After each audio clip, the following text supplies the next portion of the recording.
Within the student wellness space, we're going to have every aspect of student-facing services in one location. That would include our student affairs office, our student financial aid counseling, our student wellness coaches, and as well as registrar and some other business needs for the students. It's actually if you think about it, wrapping around all the student services in one space, so they don't have to sort of decode the system and figure out where to go. When you're in medical school, it's so easy to just kind of focus on the academics, and that's why like an office like this is so important, because there's so much more that goes into being a medical student, like your mental wellness, your physical wellness, not having to think about how you're going to pay for dinner and how could you maybe take a meaningful vacation after studying, things like that. So that's why office is so important to kind of be at the forefront in students' minds. I think this space is going to be, a great resource for students, kind of having everything in one place. Before it was kind of separated, and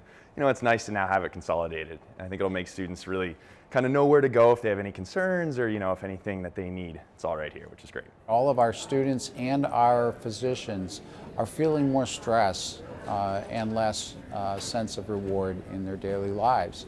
And we have to equip our students from the beginning of their training with those skills to really help themselves. Self-help and being a well healer is a key part of being an effective healer throughout their career.